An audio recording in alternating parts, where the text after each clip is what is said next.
This is The Opinions, a show that brings you a mix of voices from New York Times Opinion. You've heard the news.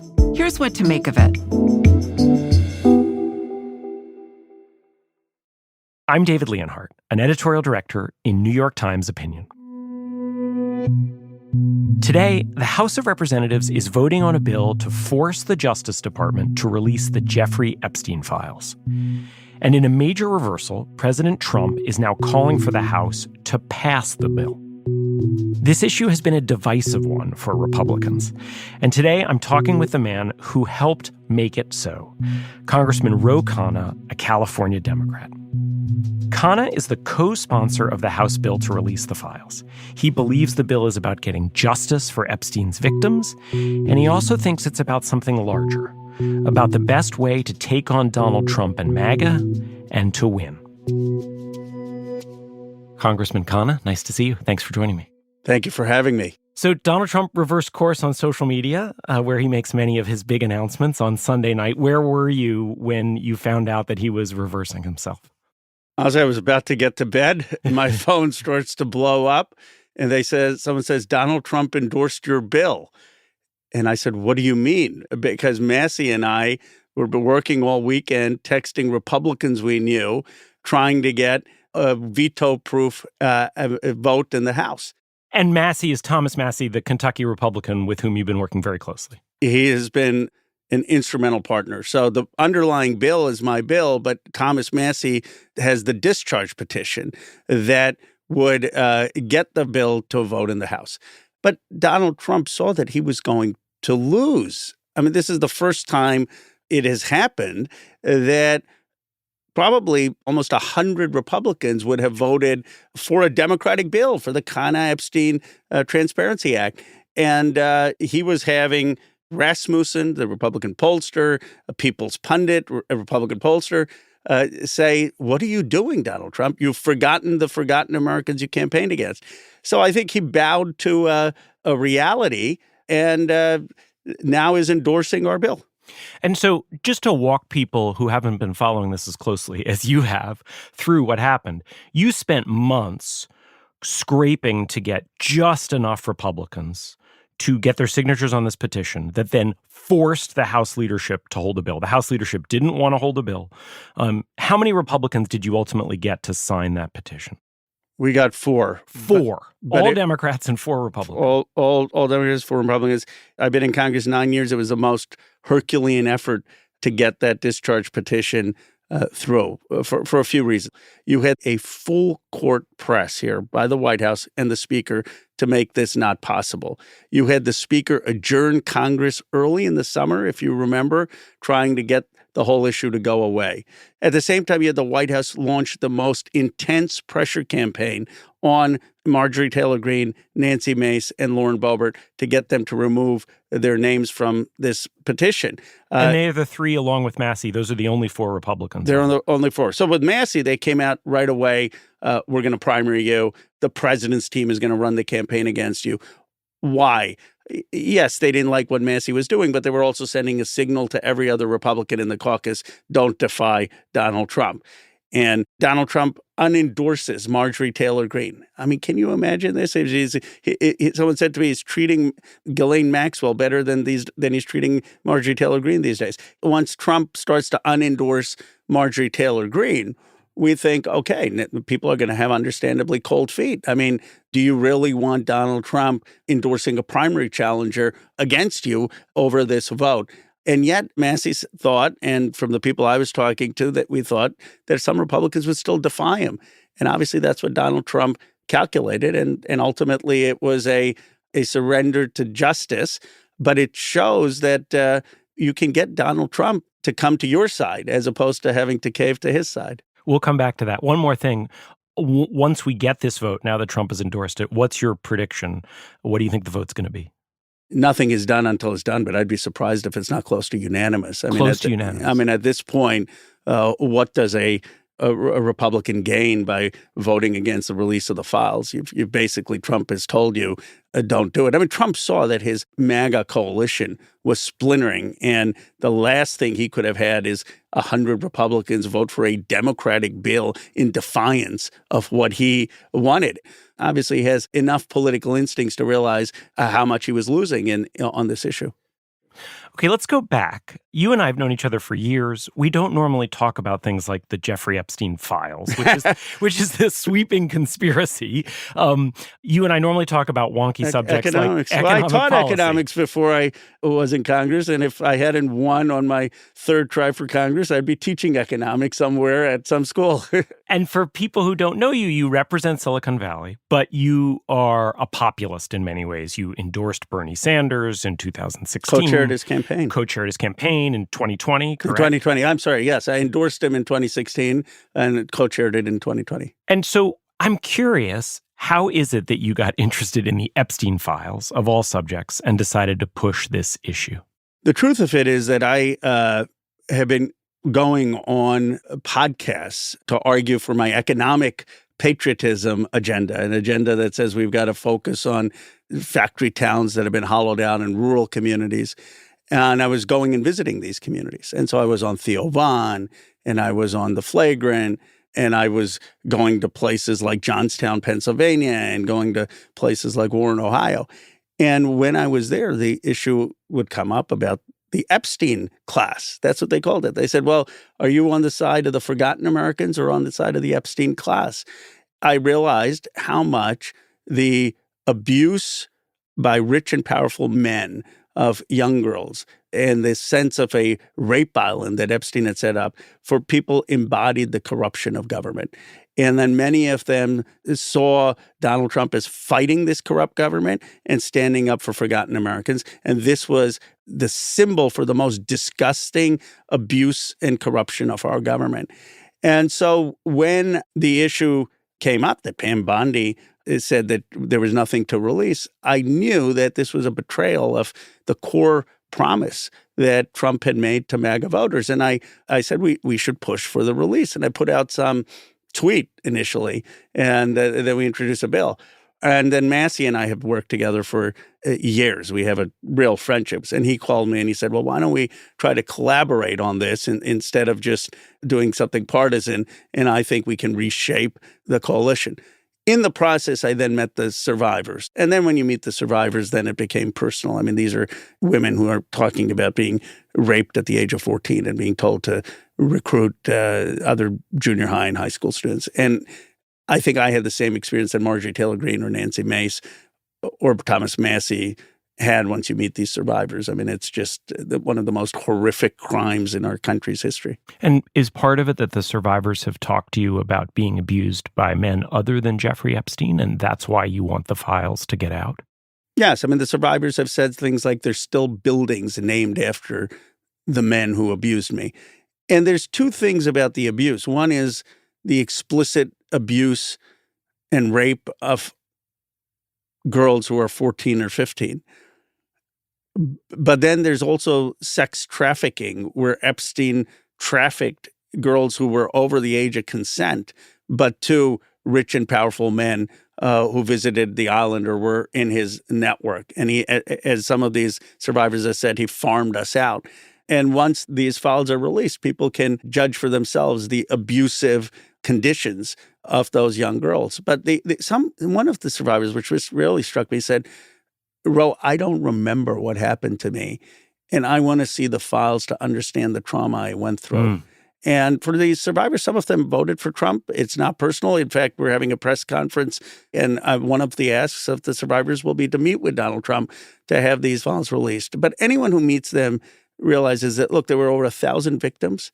The idea that only 2 people would be doing this with 1,000 victims just doesn't make sense. I mean, it's more than Epstein and Maxwell.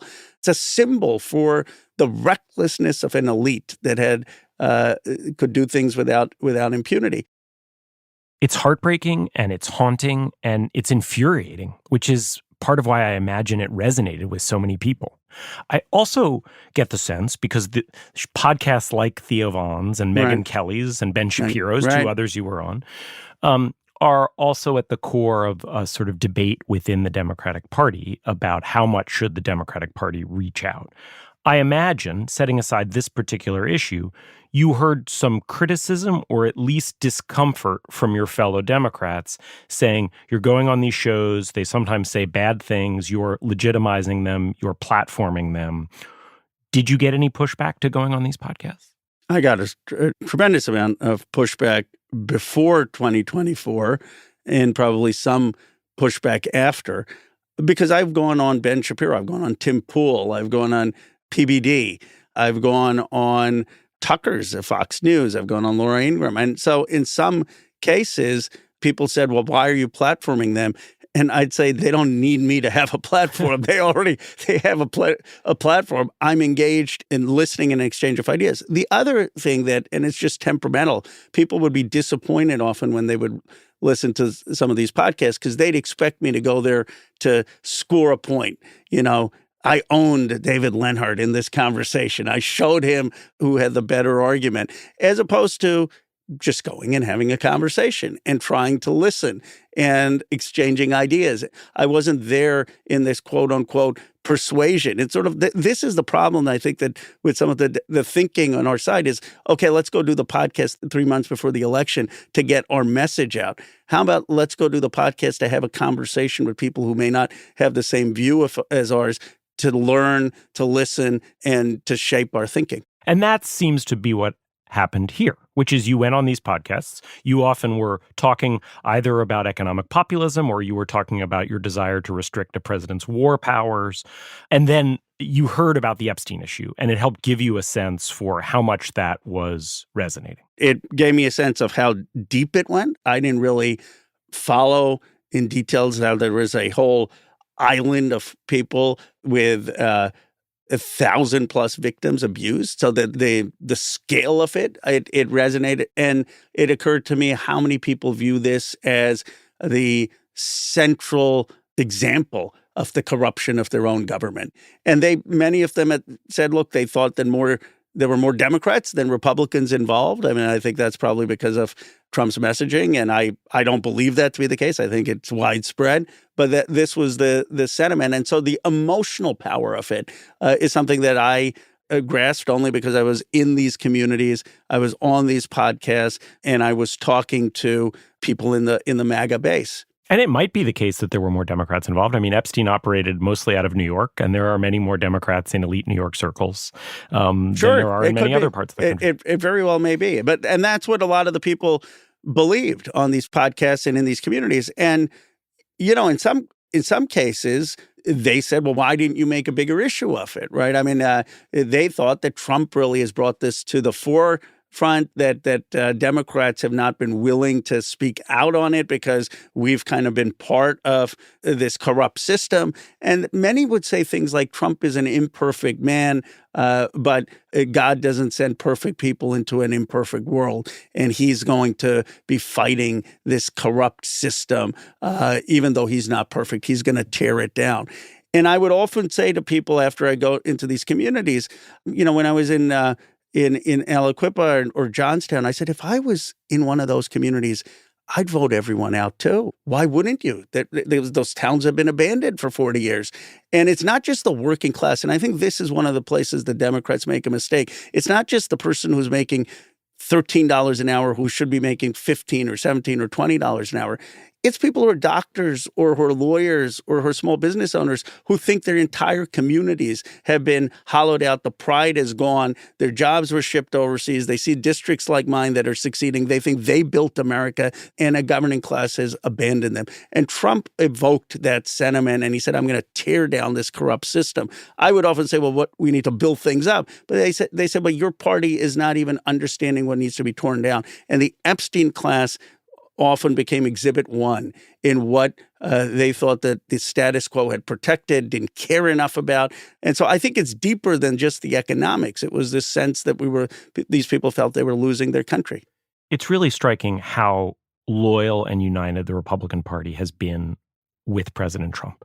He has adopted all kinds of policies that the Republican Party not so long ago would have rejected, like tariffs, and the Republican Party has lined up behind him. This is an issue in which there was initially a small but very vocal betrayal of him in his eyes. And then it looked like if he hadn't flipped this week, he would have had dozens of House Republicans crossing him. When you started to push this issue, did you think that it was a wedge that could split MAGA? No, not initially. Initially, I thought that maybe Trump would quickly come around to supporting the Massey and my bill. And then I thought they'd find some way to make sure that our bill didn't get the 218 signatures because we were up against the speaker. We were up against the president.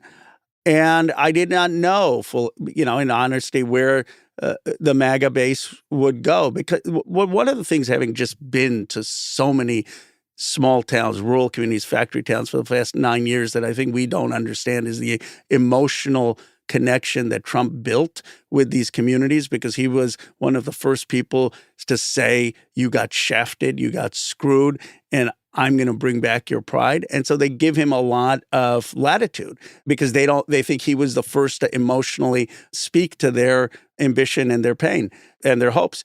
But what started to happen is, as we built momentum for this, I started to see commentators first in the MAGA base say, you know what? This is really important. This is core to what Trump ran on. People like Robert Barnes and People's Pundit and Rasmussen. And some of your New York Times readers may not know who these folks are, but trust me, they have a big following in the MAGA world. And they have platforms. They have platforms. And that's what I started to say to Massey and Marjorie Taylor Greene, that there's something deeper here. This goes to Trump's core promise that he's going to take on a governing elite. And the Epstein issue really spoke to his core promise and is betraying that. Let me push you a little bit on a couple of the specific aspects of releasing these files. It is not a normal order of business for the Justice Department and the FBI to release the internal files of an investigation. And it seems to me that there are some good reasons for that. We know from history that FBI files, they have lots of facts in them. They also have lots of speculation, and they have some untruths in them. That's what investigations have. You just think about the things in the FBI files about Martin Luther King. You think about the fact that there were questions about whether Frank Sinatra was part of a communist conspiracy and in doing something crazy with his dentist, and a lot of this stuff just isn't true. Right. And so the idea of, in this particular case, which is obviously horrific, but the idea in this particular case that we're going to release investigative files as opposed to prosecute more people, what's the argument for that? Well, you've given the best argument for why the files should not be released, that Donald Trump, Pam Bondi, and Kash Patel have never made. I mean, they often say, we're protecting victims. But the real substantive argument is the Justice Department's policies. You don't publicize things unless you charge someone. And you certainly don't want a Justice Department with the view that we're going to release evidence on anyone during an investigation as a general principle, especially if the Justice Department is being politicized. I mean, it can destroy people's reputations. What I would say here, though, is that these survivors have been denied justice for decades, that this was one of the greatest corruption scandals in American history, that you had very powerful people with extreme wealth and connections to politicians and bankers have a whole system of abusing young girls, and that the Justice Department failed them, justice failed them. And in this case, there needs to be an exception to expose all of these rich and powerful men who were either covering up the abuse or participating in it in some way. So do I think that the files should be released? Absolutely. And the files that are with protecting victims' identities. And the next president, if those files aren't released, should release them. But do I think that this should be the norm of Justice Department policy going forward? I don't. And so the way you think about it is these files probably do include some information that's not true. Correct. Including about the victims. And you're saying the victims' names will be shielded. And if they include untrue information about the people who are accused or unfair accusations, your view is that is unfortunate, and they will be able to fight back in the court of public opinion. But given the horror of these crimes, you'd rather have more information out there, even if some of it is not reliable. Given the horror of these crimes, and given that I know from talking to the victims and victims' lawyers that there are many powerful men who have done bad things and have not faced any consequence.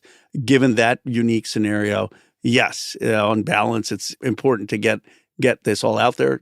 I don't think once this is all out there that it necessarily will be enough for criminal convictions, just given the passage of time and how hard those criminal cases are.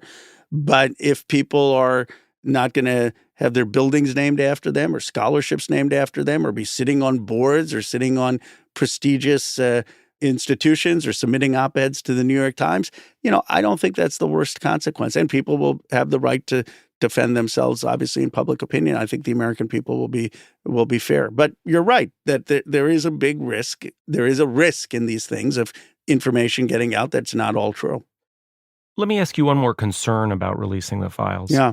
It's going to be this Justice Department that releases them. And Donald Trump has weaponized this Justice Department. And so do you worry that the real world outcome of this will be Donald Trump's Justice Department releases the information in these files that makes Democrats and other people they don't like look bad and buries the information about Republicans and people they do like in the file, that it basically becomes a new version of elite cover-up?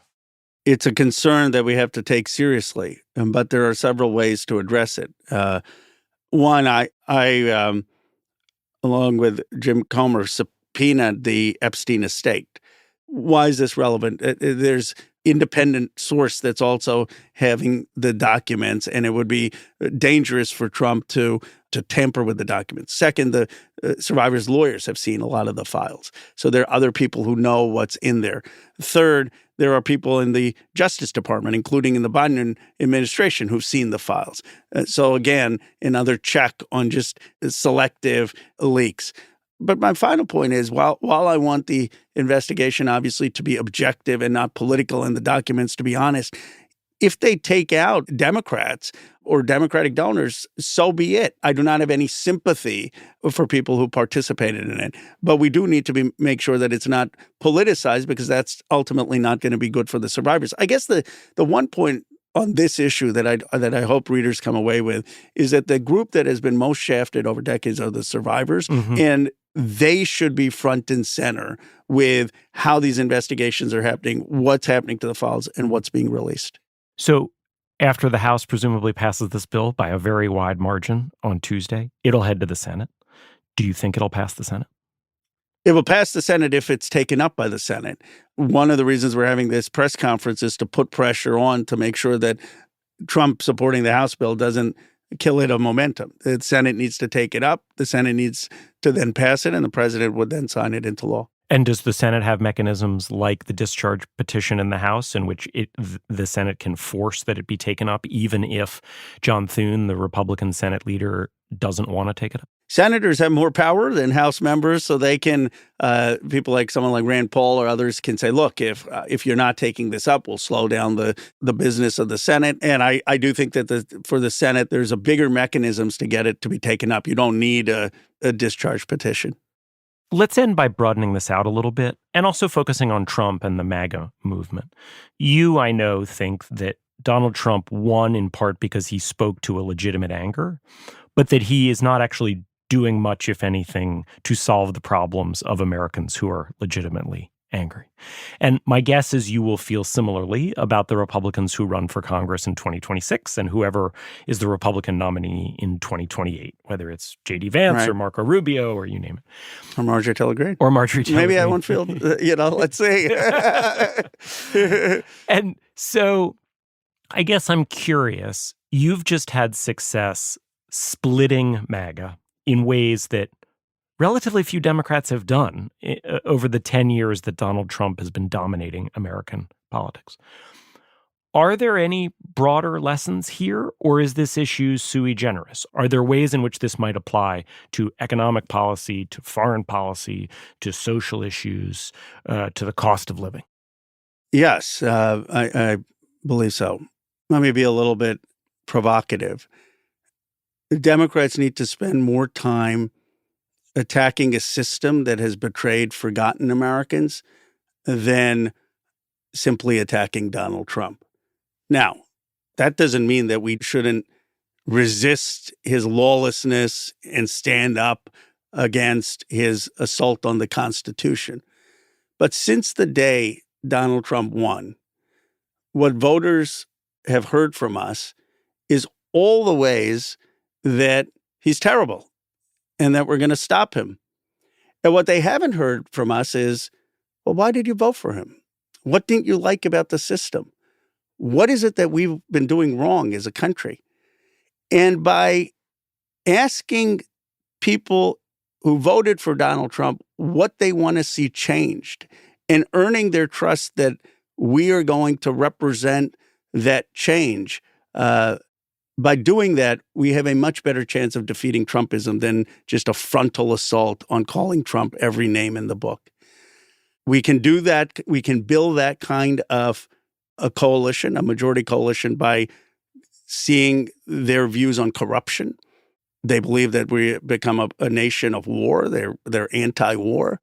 And they want us to be focused on hollowed out communities, hollowed out towns, in rebuilding the economy and believing that place matters, that it should matter that people want to live in a community where they've had generations. And you can't just have this rootless global elite that says, let capital go wherever it goes. Let AI develop as fast as it's going to develop, and everything else is going to magically work out. That we need to have an actual vision of speaking to place and to I call it economic patriotism, to offering an economic vision.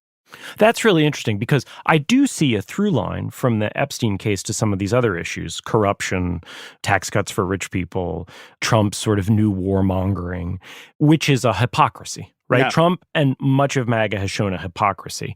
And so what I was tempted to say is, well, you could take the hypocrisy charges with Epstein and then apply it to these other areas. It's interesting to me you're making a subtly different case, which is Democrats need to spend less time just criticizing Trump, just talking about how he is hypocritical, which he is, and offering a positive vision in much the way in this narrow case, your positive vision was release the files. Yes, and often I would say it's not just about Donald Trump, right? If I had made this day one, this is the way to get Donald Trump, Marjorie Taylor Greene, Nancy Mace, and Lauren Boebert would never have signed the petition, and Thomas Massie would have been very uncomfortable standing with me in press conferences and doing all of the media. And so I guess the Democrats have to figure out what is our goal. Is our goal to build, to just eke out victories, or is our goal to build an enduring coalition that can bring change in this country, that actually can tax billionaires and have a shot of getting national health insurance and take on big money and you have 1,000 trade schools and factories? And if the latter is our goal, then we need to understand why people feel the governing class in this country betrayed them, why they feel the Epstein class needs to go. But when you start with Trump's a hypocrite, which I believe he is that really the way you're going to convince it in Thanksgiving your Trump voter to vote for you? And so I understand the anger that so many legitimately have at Donald Trump, who's destroying so much of our democratic norms. But the question I have is, what is the approach to building a future that is going to achieve an enduring majority, not just an electoral win? I believe that my approach is substantively correct, and I think it has the best chance to build a majority for the party. Congressman Ro Khanna, thanks so much for coming in. Thank you.